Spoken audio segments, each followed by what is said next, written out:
The Vatican's printing press, otherwise known as the Tipografia, is one of the main offices inside the Vatican city-state with a crucial role.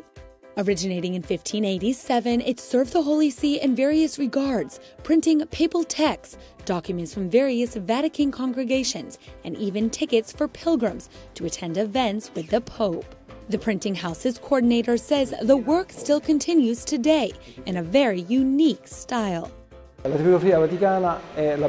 Vatican printing press is the oldest media contributing to the new dicastery of communication.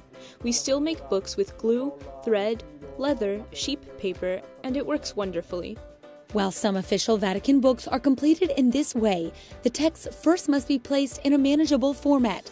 This is the work of graphic designers. They rearrange the files in a book layout, change the size of the text, insert publishing information, and the official logo of the Vatican Tipografia. It's changed from a Word document to a PDF and placed into the book format. Sometimes the text arrives as a PDF and can be printed directly. What is printed is then handled by bookbinding or industrial craftsmen who package the book. Both the printing and packaging processes are divided, depending which text needs to be printed, if it's black and white, or color, and where it needs to be sent. We have 2 and 4 color offset machines, and another room with a 5 color offset machine. The L'Osservatore Romano press prints 6 editions daily, Monday to Saturday.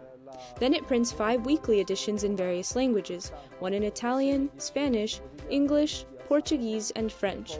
Finally, a monthly edition in Polish.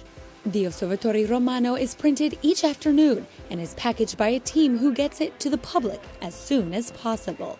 Brightly colored tickets for papal events are printed in the same room on a much smaller printer.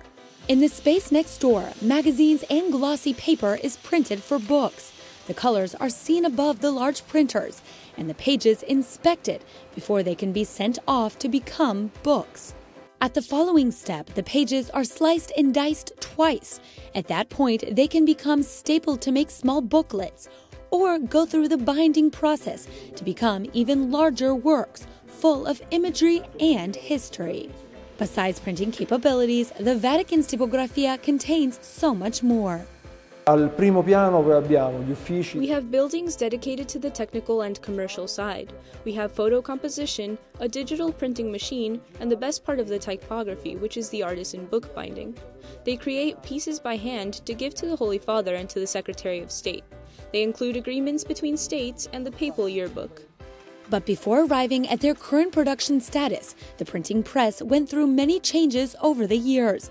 The first Vatican printing house was divided into 2 functions, with the second one starting to print in 23 different alphabets. Then another typography was created at the work of Pope Urban VIII in 1626. This other typography was created as a polyglot typography for the Sacred Congregation for the Evangelization of Peoples. It was used for mission materials, printed material that missionaries needed in their work. For 2 centuries, the original press house continued printing religious books, dictionaries, and grammar books until Leo XII and Leo XIII revived it, starting in 1825.